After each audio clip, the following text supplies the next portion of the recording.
And hello, everyone. Welcome to our power scanning session. It is February the 7th, 2026. And once again, today, we will be on the lookout for the most interesting swing trading setups for the week and the weeks ahead. My name is Daniel Sinek, and I will be your moderator throughout this presentation. And I am greeting you today, as you may guess already by my background, not from our office in Montreal. I decided to take a couple of days to enjoy a bit of sun. I went to Brazil, greeting you today from the northeastern part of Brazil, near the beach in Fortaleza, near the equator. So it's really nice and warm here. Maybe to make you guys a bit jealous. Not sure if you're enjoying the same climate, but where are you guys calling in from today? Who do we have today in the room? Please put your location into the Q&A box. So let me see, who do we have today and where are you calling in from? Keith from Scotland, rainy Scotland. Yeah, I'm sorry to hear this, Keith. I must imagine it's not as warm as it is here. Also, Linda, freezing in Ontario. Yeah, unfortunately. Daryl from San Francisco. I guess in San Francisco, the weather must be quite good. Lenny from New York City. He's jealous. I'm sorry. Aubrey from cloudy Cyprus, 18 degrees. Yeah, it's 33 here, Aubrey. So I've got you beat this time. Doesn't happen very often. Fabian from Hannover. Hey, Fabian, how are you? Robert from Munich, München. Servus. Dominic from Düsseldorf. Hey, Dominic, how are you? Düsseldorf is a nice place in Germany. Lots of nice bars and places there, right at the Rhine River. We also have Steve from Wet Lincolnshire, UK. All right. Yeah, I imagine this is exactly how you imagine Scotland in the UK, like wet and cloudy in the winter, maybe stormy. Jeffrey from Pittsburgh. Hey, Jeffrey, how are you? Costas from Athens. Oh wow, I think you might be the first time we are greeting somebody from Athens. Great, Costas. Well, welcome to our community. Nice to have you. And Dominic says HRU. Not sure what that means. But anyways, guys, thank you so much for sharing your location. Let me get started. So I'm going to actually hide my video because it's, I guess my background is not so clear. So I'm going to hide it just also to save some bandwidth, and let's get started with today's session. So first off, today we will be, as we always do on the weekend, looking for swing trades. So a swing trade typically takes between 1 and 20 weeks. It's not written in stone. It could be a bit less, it could be a bit more, but this is the approximate duration of a swing trade. So it's not a day trade, which you would open more close within the same day, and it's also not a super long-term investment. It's right in the middle, in the sweet spot, as you may say. And what we're going to be doing today is we will be using our very powerful liquidity view scanner to find these swing trades. And as you will see, this will be a very fast process. We call this the 13 minutes strategy. The number 13 is somewhat arbitrary, but what we want to say with this is it's a very quick process. It sometimes only takes a couple of minutes to find something of much interest, something very yeah, almost very unique setups. The diamonds in the rough, something that would normally be very tedious to find if you had to do it manually. And this is possible because we are using our trade scanner called Liquidity IQ, which can find these setups for you in the blink of an eye. And how well this works, we're going to see today when we review the trades that we picked last week, because I checked them out a bit earlier today, and every single pick from last week worked out beautifully. They all did they all did exactly what we had in mind. We're going to review this in a bit. So very successful last week. Hopefully we can repeat it this week again. But before we do, let me share something with you, which I haven't shared yet, because I sometimes talk about where I'm coming from, what was my career objective back in the day, and so forth. And as you may know, I am a software engineer by training. This has always been my early career goals, to become successful in software, and in particular in research. So I went to university, did my master's, my postdoc. I started teaching and doing research. But I was always fascinated by the world of trading, especially, what can be done in terms of technology and the markets. And when I thought about trading back in the day, and this is more than 10 years ago, I thought trading should be something like this. We can see all these different screens here, multiple monitors, in fact, an overwhelming number of monitors. And I thought this is what trading should be like. And in fact, a little fun fact about this snippet here. First off, I know this guy here. This is Stephen Kaljigian. It's hard to pronounce his last name, but his name is Stephen. And what's also interesting is that the indicators that you see on the chart, the one below here, these sub-panel indicators, I actually have written them for Steven back in the day. And actually, Nicholas and I did it together. So we've written those indicators, and it was so interesting to see these indicators featured in one YouTube video called Day Trading Insanity. It's a very popular video. The link is here. Nicholas, in fact, let me just actually quickly put this link into, give me 1 second, put this link into the chat if you guys want to check it out. Just 1 quick second. I'll do this a bit later. Nicholas, please remind me to put this into the chat in just a bit so you guys can check it out. So I've written these indicators, and then this video came out and has 5 million views or something. So it became very, very popular. In any case, what I wanted to say is that I thought starting off, this is how trading would look like. All these screens, all these different, charts and different time frames. You need to monitor all of this. But of course, a couple of things which are not ideal here. First off, this is a very expensive setup. Imagine having to buy all these screens, set it all up that way. That takes a long time. Takes a lot of money. Secondly, this is extremely complicated. Oh my goodness, and overwhelming. I'm not sure this is something that anyone could do for more than an hour straight. Maybe some people can do, but not the average Joe. It's really overwhelming. It is almost too much. And thirdly, this is not mobile at all. So imagine you have to change location or visit your family or go someplace. You couldn't take this with you. It is crazy. But I thought back in the day, this is what it should be like.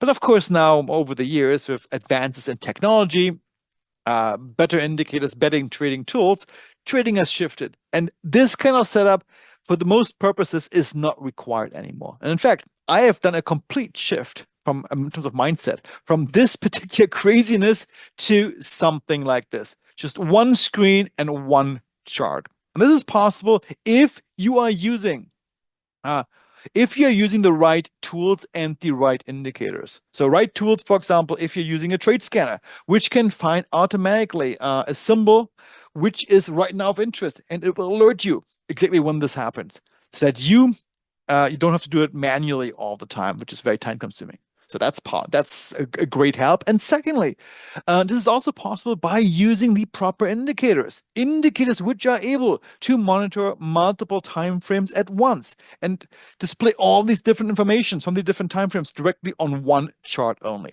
This will simplify your trading process by a lot. And with these two technologies, Trade Scanner and very advanced indicators, you can simplify trading to just one screen and one chart. A setup which is much more portable. First of all, you can take it with you whenever you want. A setup which is much less expensive and much less complicated. So your mental load will be very much reduced, and you can focus on what you should really be focusing on, which is on, putting that final trigger to make that final trade decision. Should I take this trade or perhaps stand on the sidelines? I believe this is all that matters for a trader. All the other stuff, all the other heavy lifting, the scanning, the filtering, and so forth, this can be done better by advanced tools. All right. So with this, let's get into today's topic. So who are we? And I did see some new names in the chat today. So we are tradingindicators.com. My name is Daniel. I'm the guy here on the left-hand side, and together with Homer here in the middle, we have created Trading Indicators about 10 years ago. And what a journey it has been. We've built thousands of trading indicators for clients all over the world, like clients like Stephen here, who contracted us to develop indicators based on the logic. So this used to be our bread and butter. We still do it from time to time for select clients, but now we've shifted our focus a bit on developing indicators for our own purposes, on our own beliefs, on our own ideas. And this is what really has made a big difference, because by doing so, you will not just following other people's indicators, you're actually focusing on indicators which we strongly believe in. So this is something we are focusing on now. And of course, we are also creating trading tools, for example, trading scanners or fully automated strategies.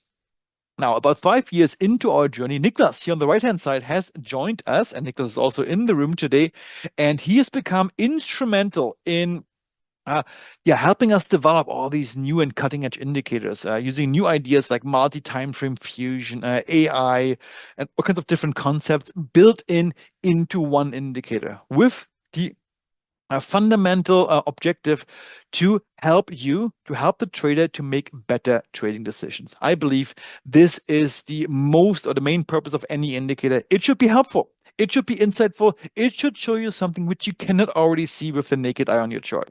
This to me makes a good indicator. And of course, in the end, it should help you make better trading decisions. All right. So enough about us. Let's talk about yeah, what to expect from the session. First off, I do need to remind you that trading does contain risk and therefore is not suited for every investor. If you trade, make sure to only use risk capital, which is money that you actually can afford to lose. When it comes to backtest performance or hypothetical performance, keep in mind that this is not necessarily indicative of future performance, and any trade ideas and strategies and setups discussed in this webinar should not be construed as trade advice. These are for educational purposes only.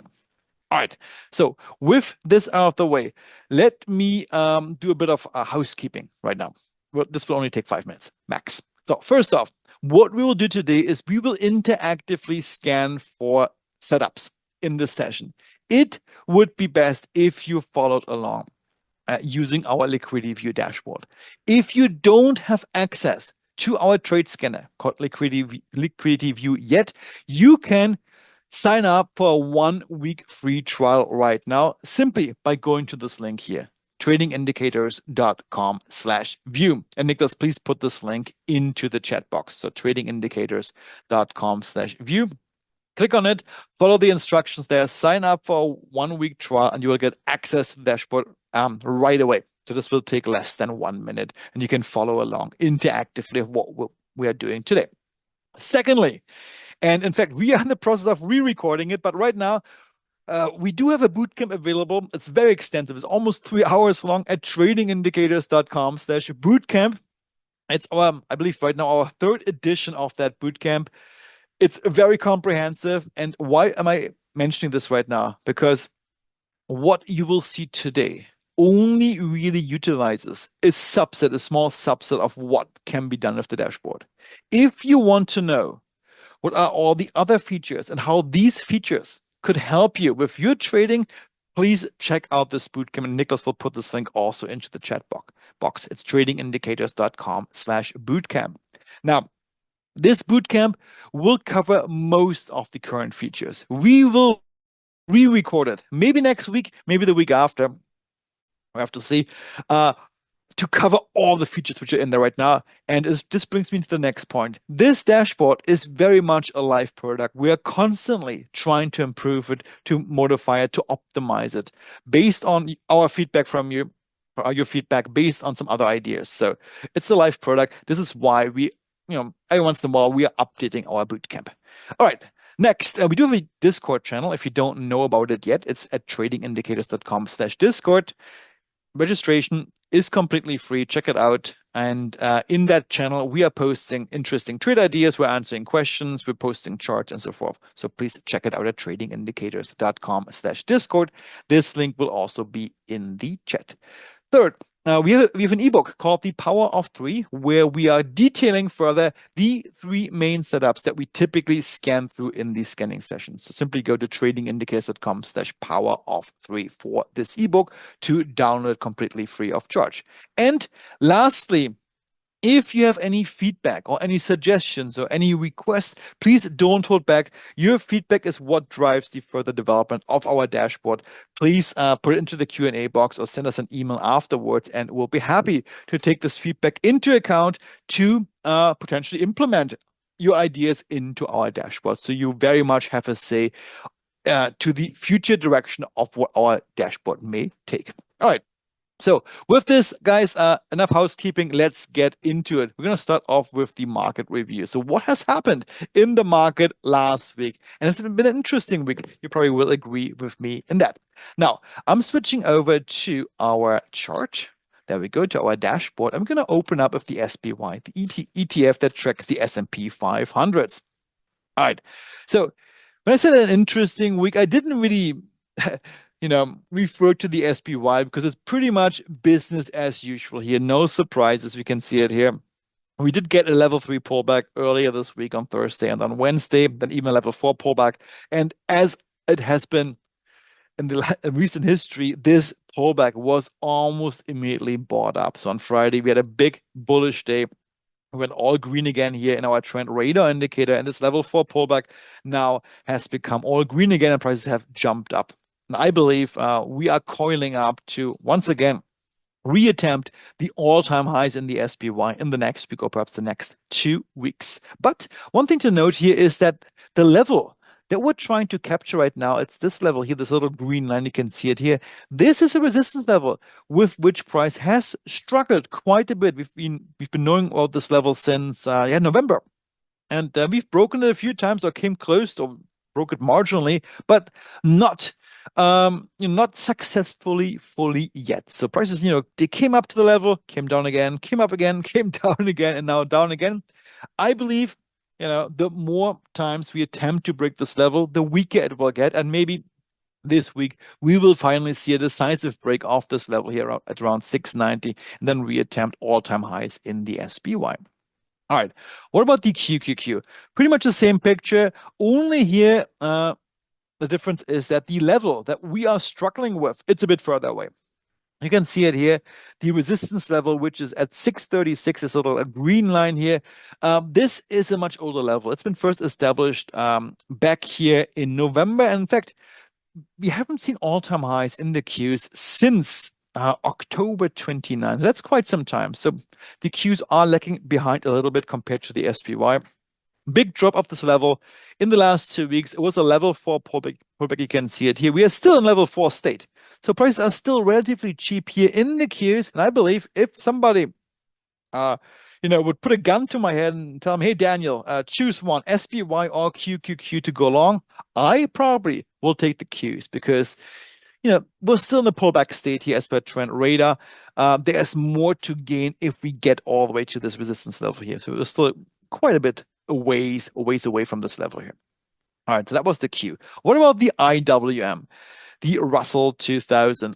All right, here exactly what we predicted has happened. Remember, or perhaps if you're joining us for the first time, you don't remember, of course, this was the entry zone. I draw this little square here last week in our scanning session, hypothesizing that the Russell may see a bit of a pullback after the all-time highs from January 22nd. And exactly this has happened. This broken resistance level, which was broken here on Gen 6, is now serving as support. So prices initially went up, then pulled back because the zone break retrace setup, pulled back to the broken zone, which oftentimes can be a launch pad for another leg further up. And I think now things look really bullish here in the Russell, especially after Friday's price action, where prices are jumping up again from this ideal entry point that we identified last week. So very bullish here in the Russell. All right, so pretty much business as usual in the big indices. But what about metals? Oh boy, it's been interesting. So let's start with gold. GLD, one of our trades that we pointed out last week, or ideas that we pointed out.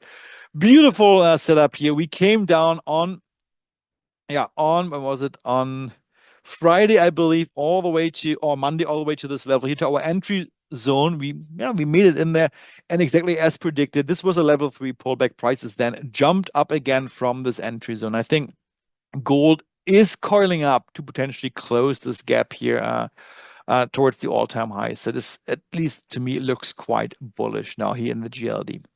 In fact, I did sell some puts in GLD on Monday, which are now nicely in the money. I sold them for 2 reasons. First of all, they came right off this pullback to our entry zone. That was reason number one. Of course, gold, I believe, is a fairly safe investment, long-term for sure. Inflation secure investment, secondly. And thirdly, I believe that, hey, this is just a pullback, a level 3 pullback in gold. And if history repeats itself, you can see it here. These pullbacks have been always great opportunities to get cheaper into the market when prices are not as extended. And this is exactly what happened. Of course, also these gold puts, they are very expensive after this big drop here. So another good reason to sell some options rather than buying options, for example. All right, what about silver? SLV. Wow. Silver is another story. What a retracement it has been. Wow, we lost 36%. If I measure this out here from the top to the bottom here, it was 39% even of a correction. So people almost call it a black swan event. I think that's a bit dramatic because if we look at trend radar here, I find this fascinating. This was a 36% or 39% drop. It's huge. Yet on trend radar, let me make this a bit bigger. On trend radar, what do we see? Merely a level 4 correction. That's it. We didn't even go all red here. This is how extended prices were, that even with such a big drop, yes, we are just at a level 4 pullback. And this can be now a really nice opportunity to potentially go long silver. In fact, one of our trades of today will be a silver play. Not here in the SLV, because I like the setup also here, but here we don't really coincide with a key level yet. We're coming close to our averages, but we're not close to a key level. There's some other silver plays, which you will see in just a bit, which are more interesting from a technical trading point of view. But yeah, a huge pullback here. I believe we're coiling up at least to close one of these gaps. And if this happens, then yeah, I think silver will eventually rise again. And I, in fact, also sold some puts here on Monday for the very same reasoning. They're very expensive. We're in a long-term uptrend, and this is so far just a correction within that uptrend, just a pullback. All right, two more things. USO, the United States Oil Fund. What's going on with oil? Well, I'm still waiting. I'm a patient person when it comes to trading. I will be waiting until prices either come up to this extreme here. It looks like we might be coming up to the 83 level in the next couple of weeks, or perhaps down to the 60 level. And at that point, I will get interested in oil, because then I could play the contrarian trade, betting on the fact that once again, this has happened many times in the past, we might be bouncing off the 83 level. We came up here, bounce, up, bounce, up, bounce, up, bounce, up, bounce. Maybe one more time, another bounce off this level. This is what I'm waiting for, because this could be a nice high reward, low risk trade in USO. But right now, when prices are somewhat in no man's land, right in the middle here, I'll stay on the sidelines. Oil is not so interesting to me. All right. And one last, and here I'm a little bit sad that my prediction became true. Bitcoin. Why? Because I know many of you will have positions in Bitcoin. I warned you guys that, hey, this little up move here back to the 98,000 level, this might just be a correction within a downwards move. So this might be turning out, actually it turned out to be a three-wave downwards move. 1, 2, a little bit up, and then the third wave down here. It get a bit further away from this target of where it might stop at 73,000. Now prices are at, and actually maybe quickly have a look at the live market. We're at 68,000. Yeah.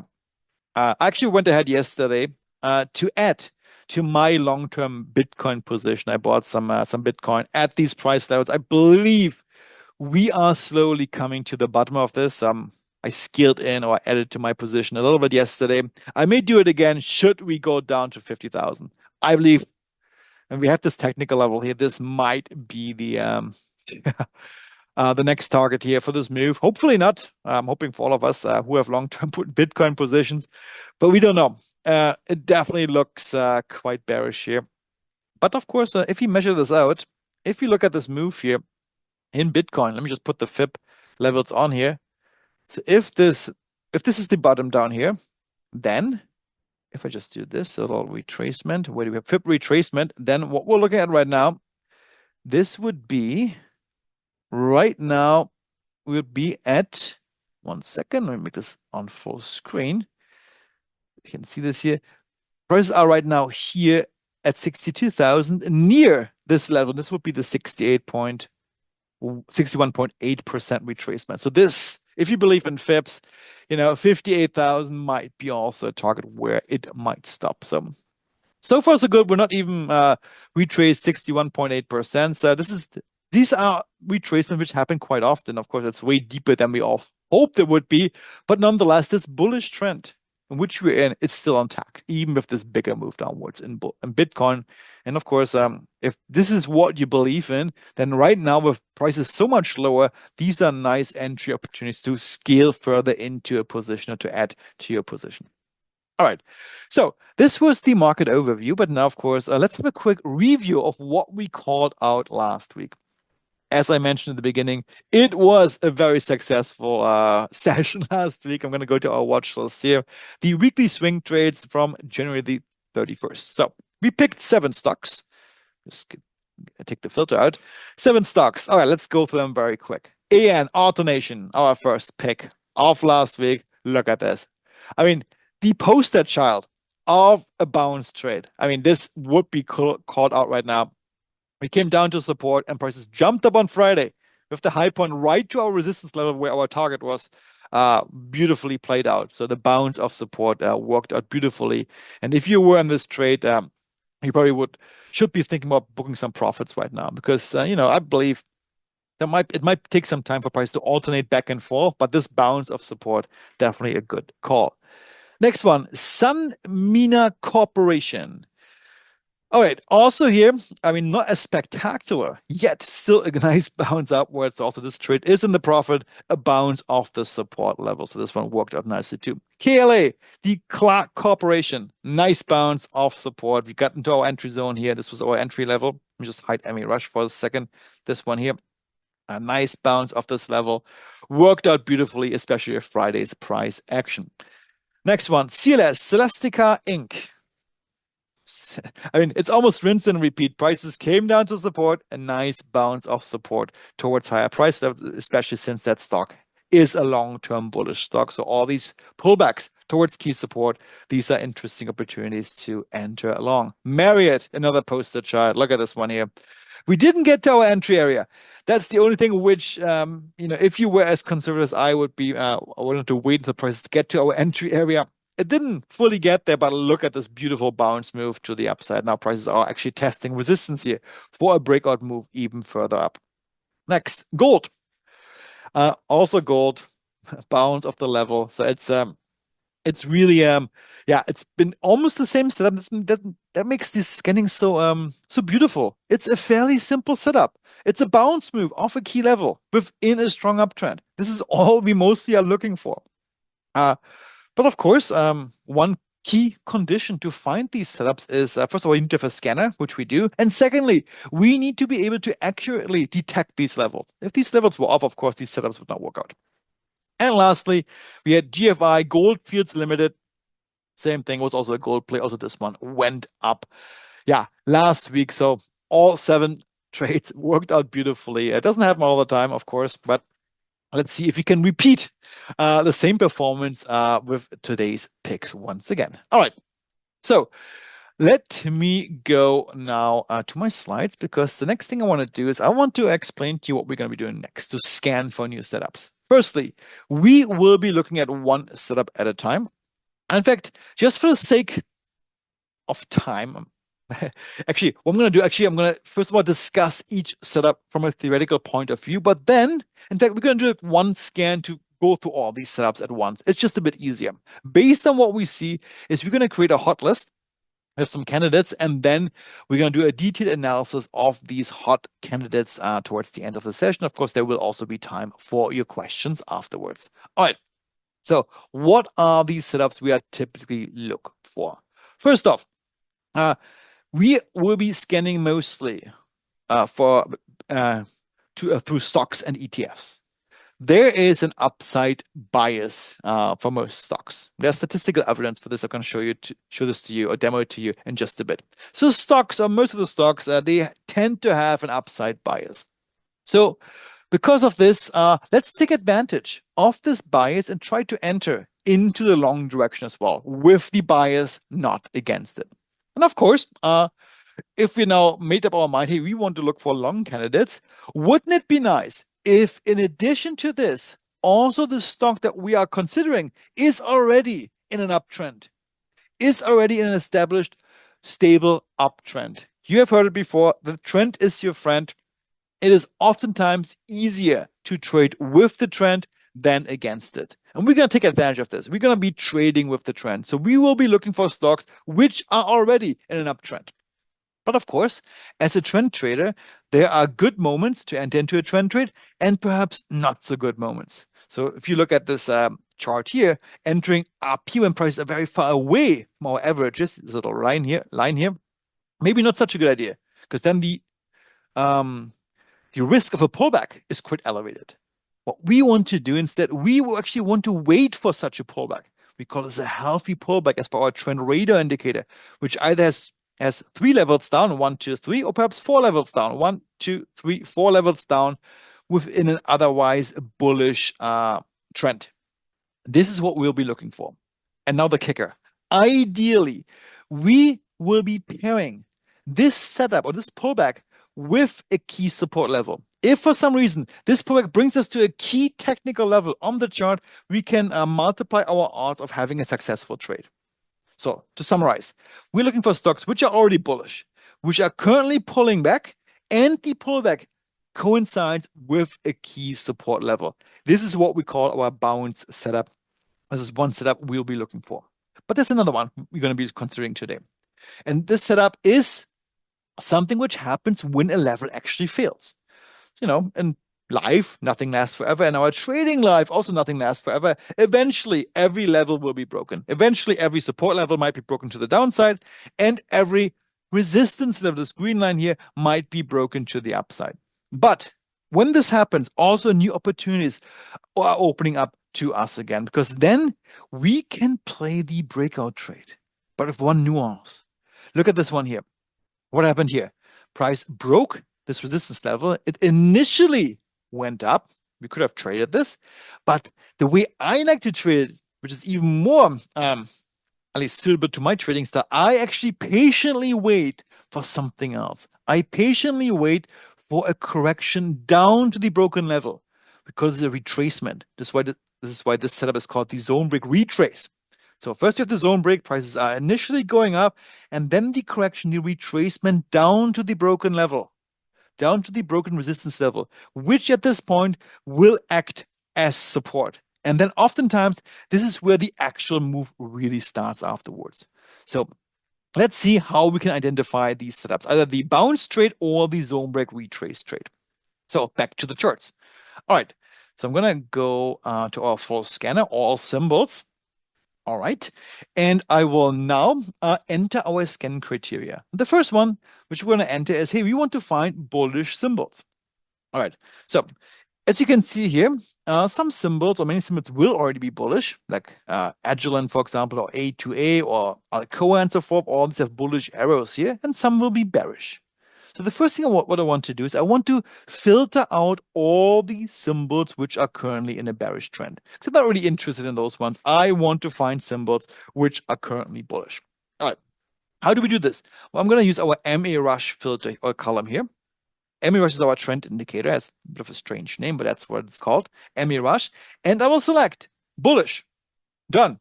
And now you can see of our 5,813 symbols that we are currently scanning through, 3,475 are bullish, way more than the half.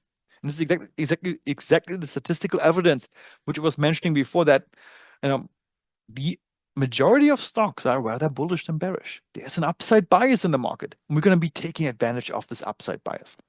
All right, step one is done. If I click on one of these symbols like Alcoa here, which is bullish, we can see on our chart, okay, we do have this bullish label here. And this bullish label is printed for us by means of our MA Rush indicator, this indicator here. You can see it here. This one is called MA Rush, and it prints these labels onto the chart. And whatever the last label is printed, this gives us our trend direction. So in this case, bullish is the current trend direction for the symbol. Now, there's one more thing. Note the number next to the right of this arrow here, 75. This number is the duration of the bullish trend. It says 75. It means we've been bullish Agilent for 75 trading days. And if I were to count the candles from the last candle here all the way back to this label, I would get to this number here, 75. Now, what I like to do next is I like to sort actually by trend duration from highest to lowest by clicking on this column here. I click on it, and the first one that comes up is actually Capricorn Metals. A great symbol. We're going to get to this in a second. Bullish for 1,714 trading days. That's a really long time. All right. Another symbol is here, AutoZone. Let me click on this one. Bullish for 1,699 trading days. Yeah. If you scroll back here, you can see this is a very bullish symbol. Currently consolidating, but it's very bullish. Okay. Long-term bullish. All right. Now, would I trade this symbol right now long? This particular one? No, I would not. Why? Because even though we pulled back a little bit from this swing high here, we are nowhere near technical level. The next technical level will be maybe here at 3,440 or perhaps down here at 3,200. But right now, price is kind of a no man's land. This is not why I like to trade. I want to trade on price are at a technical level. All right. How do we do this? Well, we're going to go back to our scanner here, and we're going to go to our Liquidity IQ setup column and select long bounce, which means the stock is currently trading near a support level. You can see it here, like this one here, or long break retrace, meaning this stock is currently trading near a broken former resistance level, which is now acting as support, like this one here, CAAP. Yeah, currently pulled back towards broken resistance. This is what I want to be looking for. But there's one more thing. And this is kind of an optional step. Right now we have 232 symbols to choose from, still quite a bit. I like to also use this last column here because I want to require whatever symbol I'm looking at, it also has a level 3 or level 4 pullback as per trend radar. This symbol would not qualify. It's still not pulled back enough. In fact, we actually went up again. So we're going to go back to our pullback column here, which is based on trend radar's indicator down here, and select level 3, level 4 bullish pullback. And now we're down to only 50 stocks. And now things are getting a little bit more manageable. This is one more thing I like to do, just so we weed out some of these very small stocks. I'm going to require a market cap of just more than $1 billion. Now we're down to 30 stocks. That's more manageable. So let's see what we found here. All right. So the number one stock, I really like it actually, is this first one here, Capricorn Metals Ltd. Bullish for 1,714 trading days. Yeah. Currently, we made all-time highs back here on Gen 29, and then we pull back with a nice down gap. Down gaps are bullish setups as well, down to this key support level. I like it. It's a foreign stock, it's an Australian stock. Level 4 pullback on trend radar, down to key support in a very stable and long-term uptrend. Look at this one here. It's just a picture perfect uptrend. Beautiful stock. This one will be on our watch list for next week. So I'm going to create this watch list now. I'm going to all symbols here, going all the way down, create a new watch list. Weekly swing trades, colon 2026-02-07, today's date. I will create it. I will add this symbol to this watch list. All right. And I will now also go ahead and share this watch list with you. This is something I can do as an admin. I click on this one here, and I will also deselect the old watch list from back on January 3rd. So we only are sharing the last 5 watch lists with you so that your space is not too cluttered. Perfect. All right. Great trade. I really like it. It's a foreign symbol. Maybe it's not so easy for you to trade with some brokers, but if you can trade this, I think this could be a very interesting candidate, especially also since we also have this little down gap here. Gaps oftentimes get closed or filled over time. So for this gap to be filled, prices would need to come up all the way to this level here at 1477. Interesting stock, also not too expensive. So if you only want to, do a little field buy or maybe do a trade with very low capital, this could be an interesting stock for this. Next one, UBS. All right. What's going on with UBS? Also a nice symbol here. A banking stock, of course. Not as clean in the uptrend. You can see the swings here are definitely a bit bigger. We made all-time highs also here on Gen 27. So similar for the other stock, and then the pullback with a gap also here down to former resistance. This is our zone break retrace setup. It says here also on the scanner, long break retrace. It's not a classic bounce setup where we came down to support. Can see it here. Here we are near support, this reddish level here. With UBS, we are near former resistance. You can see it here. But nonetheless, this is also an interesting stock for next. We're going to add it to our list. All right, UBS. Next one. Here, a couple of other Australian stocks. I don't really want to take too many of those. Let me just have a quick look what we see here. Yeah, also this one is interesting. Look at this. Nice, stable uptrend. Zone break here, and now the retracement down to the broken level. Here, I probably would wait a little bit until we come down a little bit further. Maybe to this level here, if we can find an entry, and then potentially look for a long entry. I'm going to end it as well. All right, to our list. Next one, RMS.AX, another Australian stock. Boy, also interesting. But you know, I don't want to only trade Australian stock. Maybe this one is a little bit too inexpensive to me. I'm going to skip this one at only $4.30. Skipping this one, SSM.AX. Yeah, this is a bit too wide. Look at the price action here. I would not add this to our list. It's a little bit too zigzag here in between. Yeah, support down here and resistance up here. Next one, Customer Bancorp. All right, take a look. Also interesting. Also long break retrace, zone break retrace. Let's check it out. What do we see here? Yeah, long-term uptrend. It's a bit volatile. You can see it here. Big swings in that stock. Where are we right now? Yeah, we bounced off this level already here. It's an interesting one too. Here, you know, if you get down to perhaps this level, this could be an interesting long opportunity as well. But here also I would wait. None of them, I'm going to add it to our list. All right. Boy, so many Australian stocks. ALS.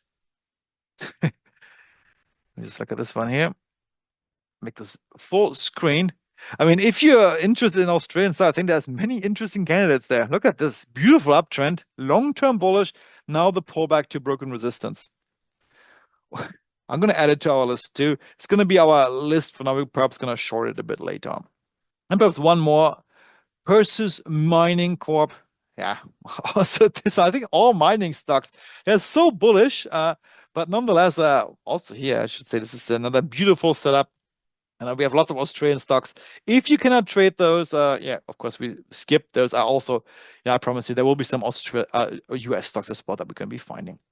But nonetheless, definitely from a technical point of view, I don't discriminate. These are all beautiful setups. All right.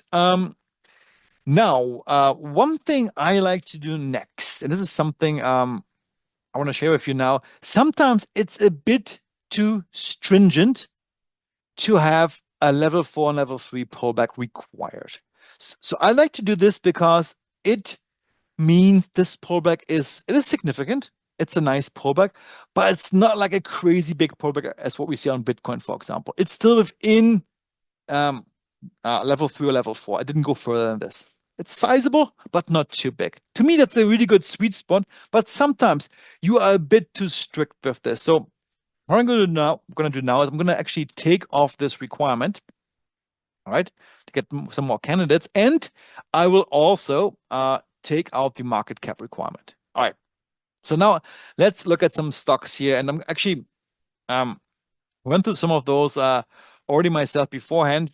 We've seen many of these here before, but one that's interesting is Broadcom. Of course, Broadcom is somewhat in the software space or infrastructure space.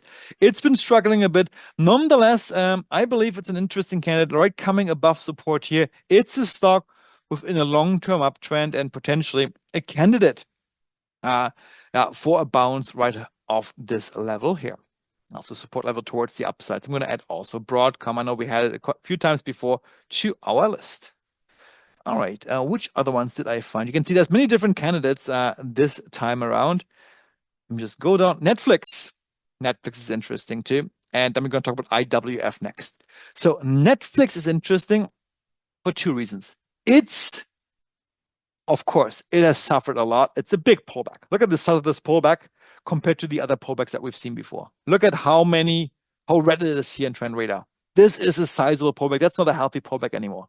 It's much bigger. But what you can do, and what I really liked about Netflix is, I think we're going to discuss this more on Tuesday in our Lunch and Learn session, is if we look at the options prices of Netflix, the heat index. So heat index is a new column that we've added, which allows you to see, okay, how expensive or inexpensive right now are options.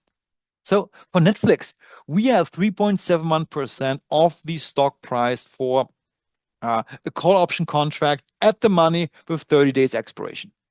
All right. This is relatively cheap. This value can go up to 7%, 10%, 15%. 3% or 3.7% is relatively inexpensive. So given the fact that, okay, we might be grabbing into a falling knife here. Maybe I want to do a risk limited play with Netflix.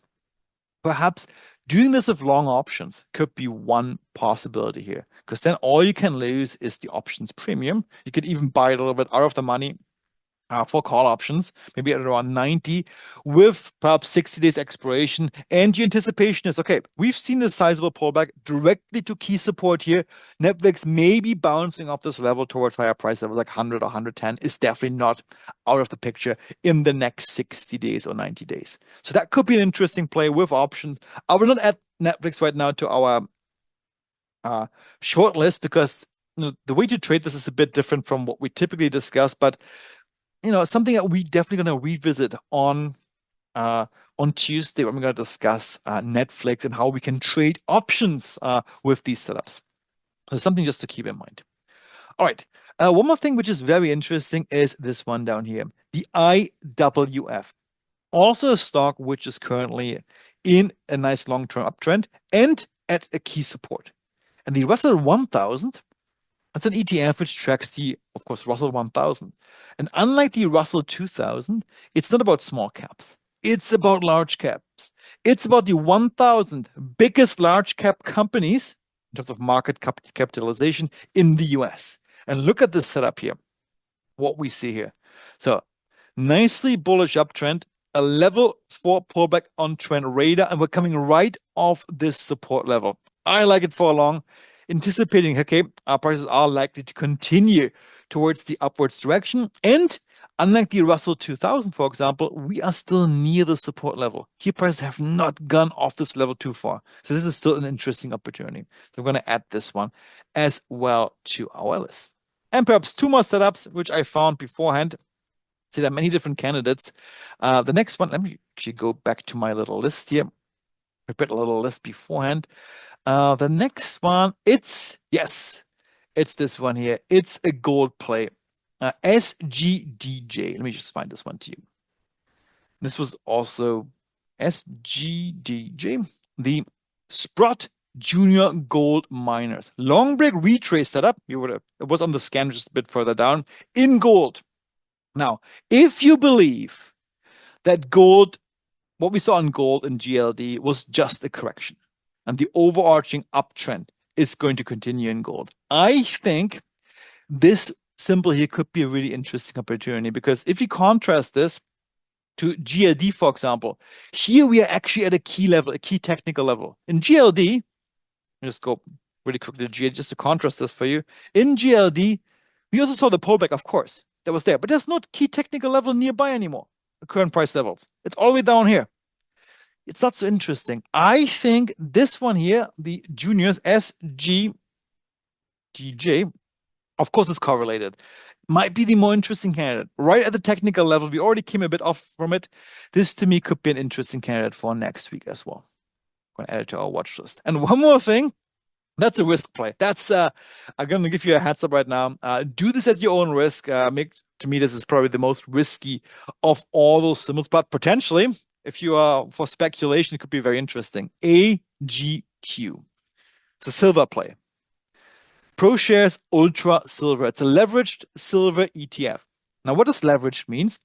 It means if the underlying goes up one time, this one will go up two times if it's leveraged by a factor of two. And if it goes down, if the underlying like silver goes down, one time, this one will go down two times. So we can see this if we measure out this downwards move when silver dropped. If I go to my ruler here and measure from the top to the bottom, we have 71%. That's a huge drop. It's because of the leveraged nature of this ETF. 70% down, silver only dropped 30-something% down, or 38%. So it's pretty much half of what we saw.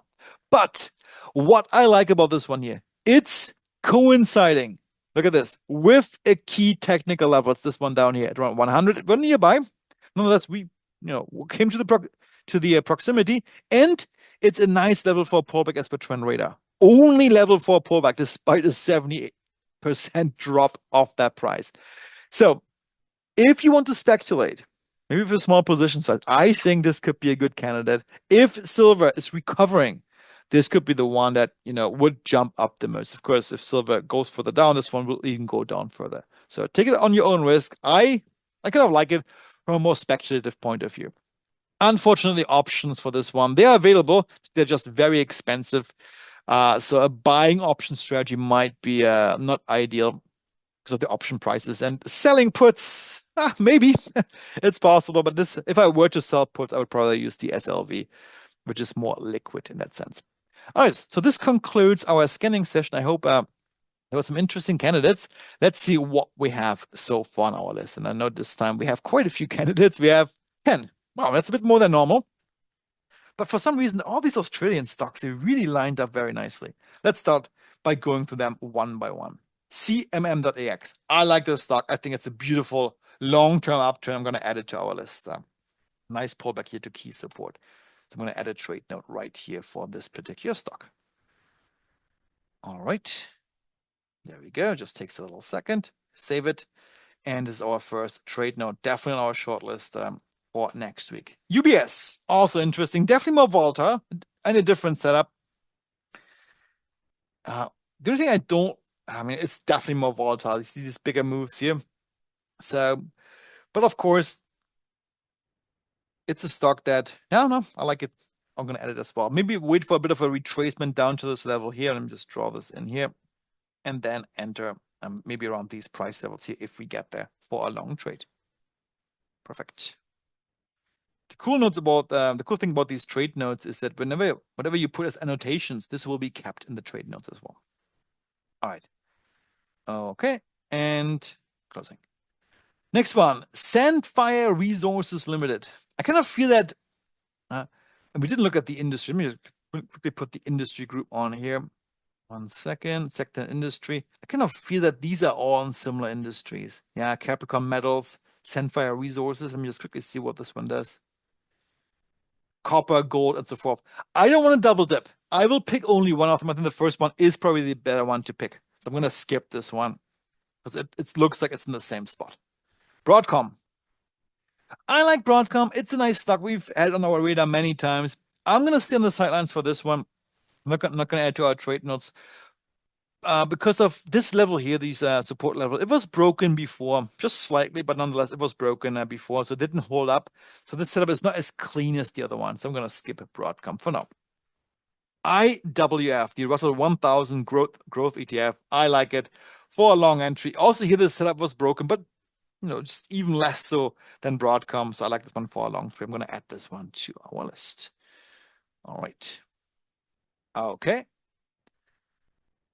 Perfect. Let's go. There we go. Saving it and moving on to the next one. The customer Bancorp Inc. in financial services. All right. Okay. Yeah, here I would wait for the pullback. It's another zone break retrace setup, regional banking.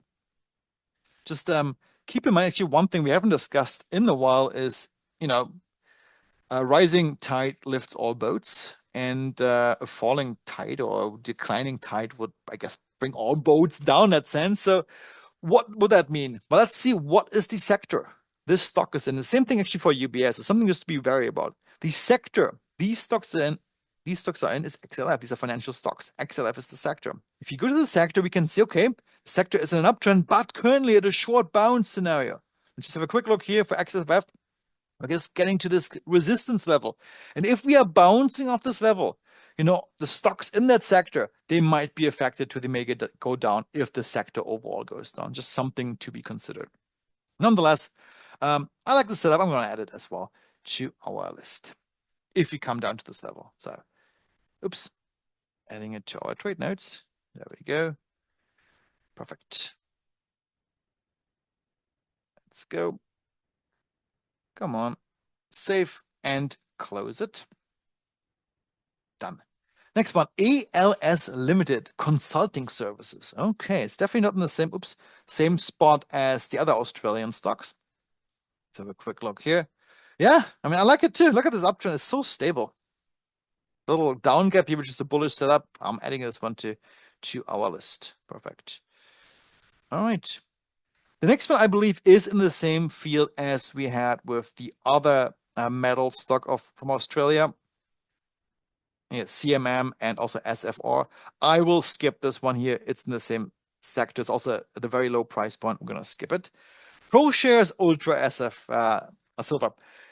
At your own risk, this is a risky one. It's a leveraged ETF. If you want to speculate, of course, only really use it with your risk capital, which you're really which is available for speculation. You might be right. This could be calling up for a huge move up, but just make sure, just keep in mind that this could also go down much further. So at your own risk. Let me write this down here. At your own risk. They spelled correctly, yes. Make this a little bit bigger. There we go. I mean, it's always at your own risk, of course, but it's just an extra warning. This is a double leveraged ETF. I'm going to add it in nonetheless. And once again, the annotations which you just put onto the chart, like at your own risk, this will be also in the trade notes. So it's really cool about these notes. I save it and I close it. And lastly, the Sprott Junior Gold Miners. I like it. I believe gold has seen just the correction. Definitely, it's a safer play than the silver play. I like it a lot here for a bullish play, a bounce off this level. So I'm going to add this one also to our list. Perfect. I think we do have some interesting candidates for next week. Let's see how many of them will pan out. Definitely something to work with for sure next week. So let's see how this one goes. And now we can open up the room for questions. Nicholas, do we have any questions coming in? Yeah, let me start from the top. Okay. So Masa says, on silver, she does not understand why silver didn't go back up after the level 3 pullback. Oh, well, sometimes it takes a while, I guess. Let me just go back to SLV. Okay. And Linda says she loves the boot camp. Thank you, Linda. Oh, great. Yeah, why didn't it go up? I mean, this is just a level 3 pullback here. Now it's gone to a level 4, but these are normal. These are happening. Like level 4 pullbacks are nothing uncommon. You can see they happen in the past here. What's important here with silver is that we are still in a very strong uptrend. This correction, it was a big one, but not a surprising one because things were so extended, prices were so far away from our averages. And look where we pulled back to, right to one of these average lines of MA Rush. So to me, we're still in an intact uptrend, and I'm still faithful. In fact, I told you I sold some puts in SLV. I believe silver will recover in the medium term, and then these puts will lose value, which are great because I sold them short. So, yeah. Thank you. Okay. Lenny says at the bottom of the trend radar indicator, Lenny, that means that all the trends are aligned. So all of the moving averages that trend radar is tracking are stacked basically. So it's a very strong trend in either direction. If you see those dots, okay. Daryl says, yep. Daryl, that's a good comment. And Costa says, you define nickels with your indicators to point for a trade. Nicely. With the indicators that point for a trade. How can I see easily enough that the stock will fall down for a correction? Hang on, let me see that. Can you repeat? I define what? The question basically, Daniel, is like, okay, you can find good entries with these indicators, but how do you spot that a correction is coming?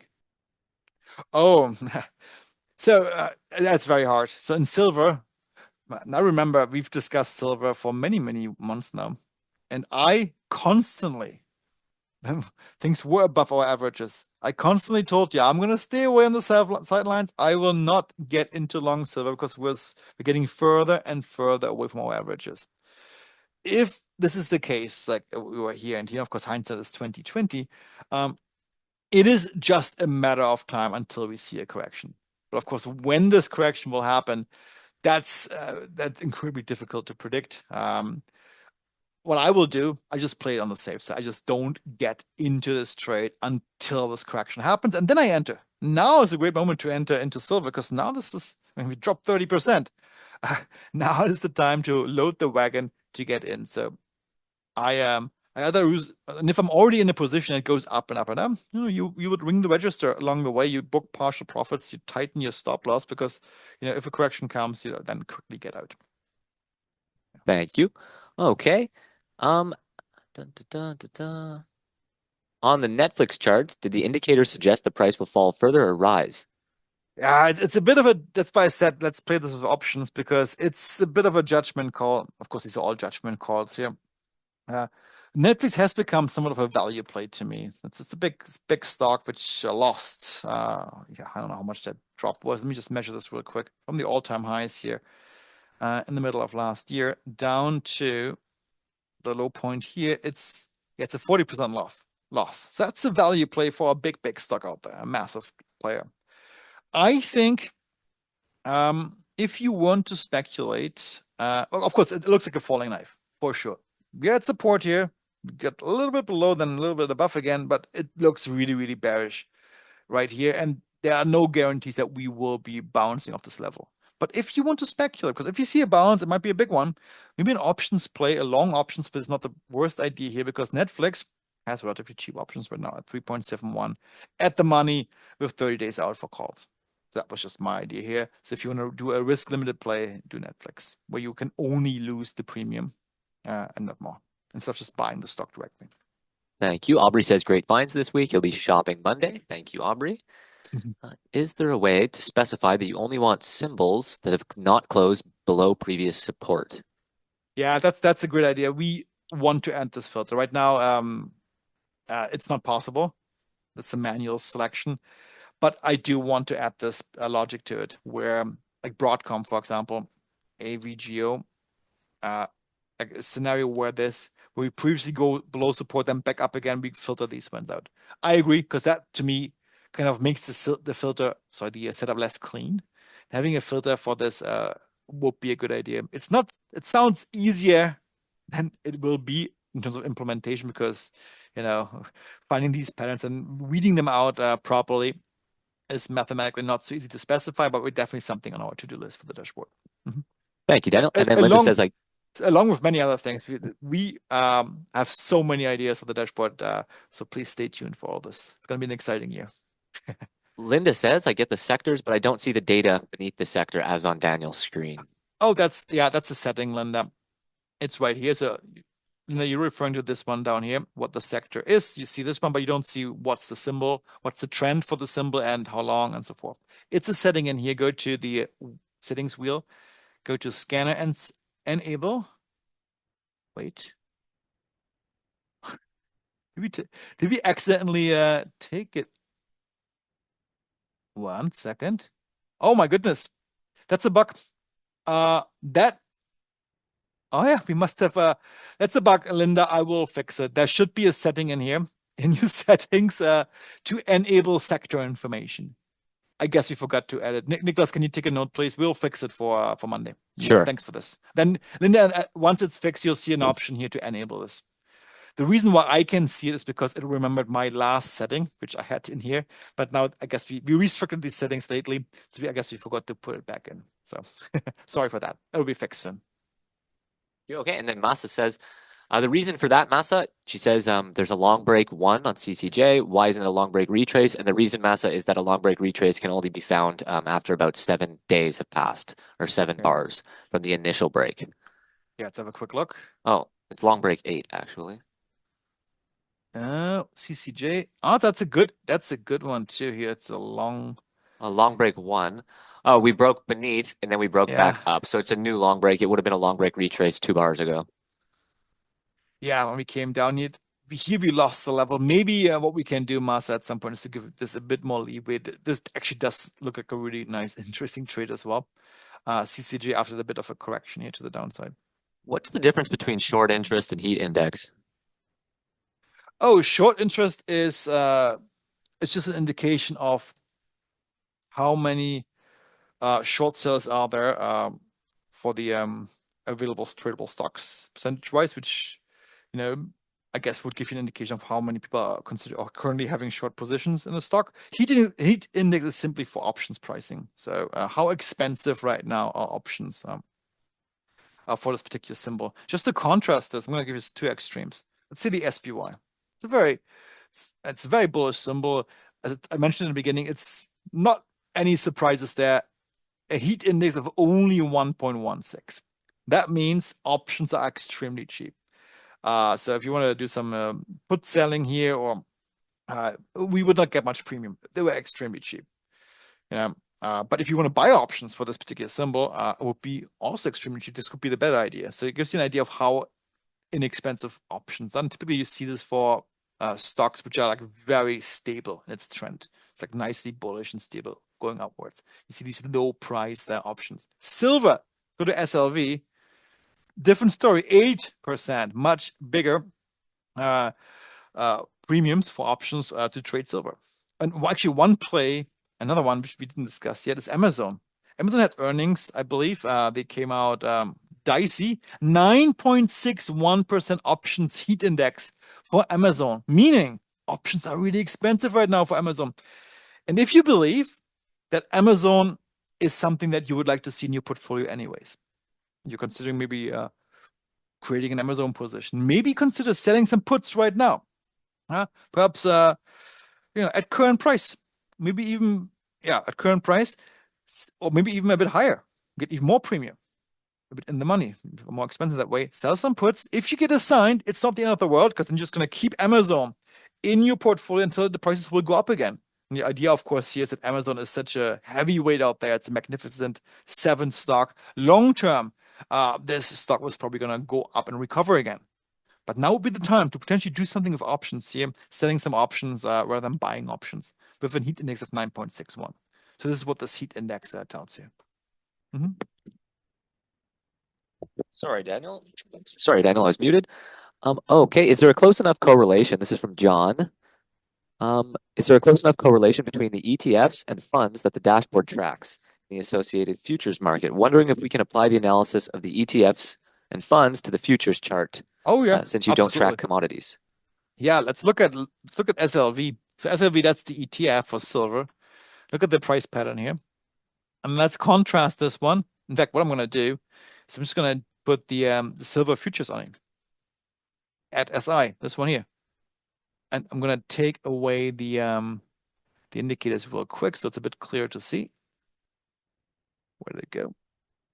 Oh, wrong order. Sorry, one more time. SLV should be the main chart. And I'm going to add another symbol as SI, silver futures. Let's see how they correlate. Very closely. Look at this. It's almost, wow. Let me make this a bit bigger here. This line. Oh, actually white maybe. Look at the price. It's the exact same. Very correlated. Yes, absolutely. And this is how you can check, by the way. So pick the futures, like silver futures, and correlate them with the actual ETFs it tracks. And you can see this is a picture perfect correlation, pretty much. Yeah. Perfect. Okay. And what are the green band lines? Those are the moving averages, the multi-time frame moving averages from the MA Rush indicator. They're basically higher time frame moving averages, and they're green when things are bullish and red when they're bearish, or when prices beneath or above them. Yeah, exactly. And how I use them oftentimes is to gauge how far prices away. Let's say if it's above these lines here, it tells me how extended prices are. And to me, these are always red, yellow, or red flags for going long, because the further we are away, the bigger the chance of a correction, and the more sizable oftentimes the correction will be. So to me, these levels are very risky to do anything in the long side. This is why for most of my trading, I wait for these pullbacks, both for swing trading, but also for day trading. This typically is what I like to do because you're going to get in a much better entry point with less risk on the table. Can you please look at UN? Oh, sorry, Daniel. Yeah, with less risk on the table. That's all I wanted to say. Yes, go Could ahead. you please look at UNH? Yeah, United Health. All right, what do we see here? Bearish for 225 trading days. Yeah. Let's have a quick look at our levels here. Yeah, it doesn't look very pretty, I have to say. So we're bearish since March 2025. We came all the way down, then a bit of a correction here. Now we're on move down again. Yeah, it looks very bearish to me. So I would not go long here. I think we're probably going to revisit this level down here, 236. So yeah, very bearish in my view. And Lenny wants to know, gold and silver, do you think they can actually maintain these extreme levels? It's only a 30% pullback, this level 4, and they're still super, super high, gold and silver. That's true. I agree that I do think they might pull back way harder, like silver to $50 or something soon. Yeah, maybe. But even if it does, I think eventually they're going to go up again. I mean, my thinking was for silver. So when I sold my puts, they had a 70 strike price, and I received, I believe, I think $6 for them. So essentially, I'm getting them for $64 if I get assigned. So at this level here, and I believe that to me is a reasonable level to have some long exposure in SLV. Even if that pullback goes a bit further, because the next technical level will be down here at 50, it's not the end of the world. It's 14 points off, but I would hold on to that symbol and perhaps sell some calls while I'm having it. And eventually, my idea is, and this is why I like to sell puts, typically is when the puts are expensive, and I kind of like to have that symbol in my portfolio longer term, anyways. And I think with silver, that's a good bet to have some silver exposure to the long side. Thanks, Daniel. And Daryl says, so Daryl, I think, really that's just volatility. I would not consider it anything bullish. He says that would you take the giant tail on Bitcoin down to 60,000 and back up to 70,000 in 2 days as a bullish sign? I think it's just short Yeah, profit taking or premature buying. yeah, I think so. I mean, it looked a little bit that, hey, there was some encouraging news. We went all the way down to like yeah, 60,000, came up, but today's price action is a bit bearish again. We lost a bit. We'll see. I mean, there's no technical level right here. We're at 62. You can see it here. The next one would be all the way, yeah, unfortunately, down here. Or I didn't I see, oh, this one here at 49, 50,000. So yeah, I don't know. But I told you I bought some Bitcoins yesterday. So I think eventually we're gonna get to the 61.8 retracement, which hopefully will then be the end of that correction. At least that's my idea. So I added a bit exposure to it at these price levels. Because my idea has been the whole time, ever since I drew this line here, is this is a correction within a bigger uptrend. With this mindset, I believe it has to stop at some point and then go up again. And this is why I added some exposure to Bitcoin at current levels. But Right. And then, yeah, yeah, could you please look at Amazon? And at the same time, does the we heat just did. index, Yeah, oh, you just we did? just Okay. Does the heat yeah. index only refer to calls? Right now, yes. I mean, calls and puts at the money are typically priced very similarly. And we explained this in our lunch and learn session last Tuesday. If you haven't watched it yet, send me a note. I'll send you the recording. Uh, so we've discussed it. It's a hypothetical value. It's not meant to be absolutely accurate because the way we do it is we actually do an interpolation to figure out, okay, what is the hypothetical options price at exactly 30 days out? Because this stock may not have expirations exactly 30 days out from now. It might be a bit before, a bit after. So we interpolate to get what would it be if there were this expiration date. And we also interpolate what would be the option price at exactly this price level at 210.32. This also doesn't exist. No option strike prices are typically at round numbers, even numbers, whole numbers. So this is how this value is calculated. And yeah, we only use calls for it, but I don't think there's much value to also add puts to it because it's just an indication of how expensive or cheap an option is. So if I go back to just give me 1 second just to show you. I'm going to enable the optionable column real quick. This one, this one here. Okay, okay. So I'm going to do this, and you can see how these values are different. 2.78 for LNH, 16.51 for this symbol here. What is this? Internet, whatever. I guess so bearish. A huge options premium available. Biotechnology, 7.5. So it gives you an idea of how expensive, how cheap options are. Just something you know quickly gauge of what's going on. CETAS, only 1.79. Yeah. We called CETAS a few times for a bullish trade. Yeah. I'm not sure if options were also as cheap down here when it was here, probably not, but it's very cheap right now at 1.79. So if you want to do some, if you believe perhaps this resistance level might be broken to the upside anytime soon, see a big move up, or maybe some call options. Not the worst idea. Or even if you're thinking, hey, we're going to bounce off this level to the downside, maybe buy some cheap put options. It's going to be in the same neighborhood of 1.79% off the strike price, of the price of the underlying. Hey, say, hey, this is bearish. We're going to be bouncing off this level. Maybe some puts. They're cheap now. They're affordable. So that's the idea of this heat index column. Perfect. Okay. Good. And can we look at one last symbol, Daniel? Yeah. GIS. Sylvia, I answered your question. You can check in the answered questions box. I already Got put it. it. We have training. We have two links to our boot camp and the Power of Three ebook, and as on Whoa, top of yeah. these weekly sessions. Yeah. I like so GIS is clearly in a strong downtrend. We're just hitting key resistance here. Um, so yeah, this is definitely could be a bearish play for me. You could either short the stock if this is something you want to consider. I typically don't like to do this, but you could play with options. They're reasonable at 4.25. Maybe buy some puts, betting on the fact, hey, this downturn is going to continue.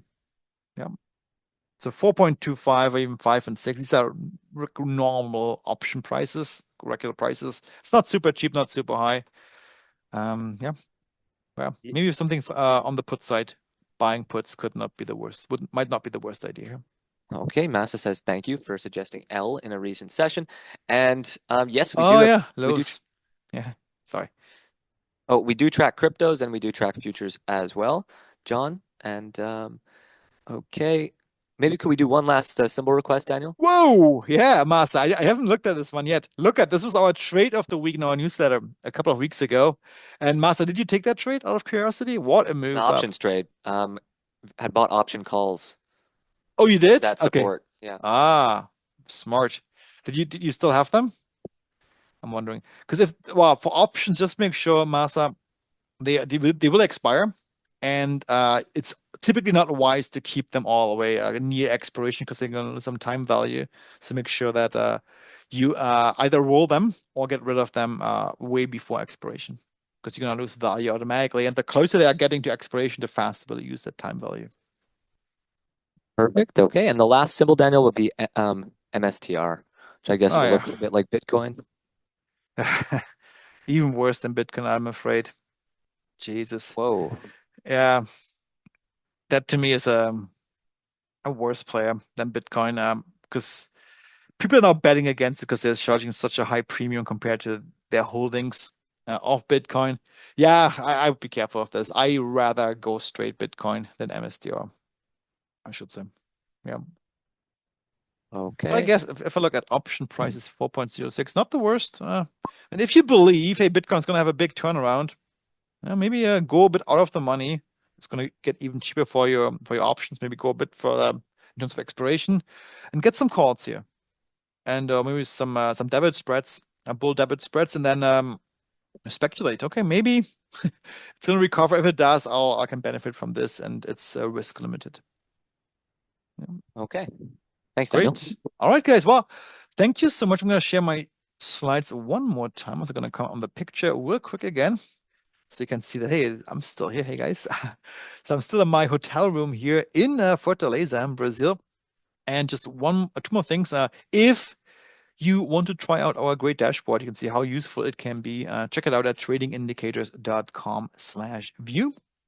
Try it out for 1 full week. We actually also do have a promotion going on right now. I should mention this. Actually, I forgot to mention this. Yeah, we do have a promotion going on right now for our liquidity dashboard. You probably have seen the emails coming in with that promotion where you will get 30% off your subscription. This also applies to anyone who has already a subscription right now. So if you want to take advantage of this promotion, what you can do, you send me a quick note. I'll show you my contact information in a second. Send me a quick note that you want to do an early renewal of your dashboard at the discounted price. And if you do, you'll be discounted with this grandfathered in for this discount. Whatever. So this is something what we can do for you if you want, if you're already a subscriber for the dashboard. So send me a note afterwards if you want to take advantage of this.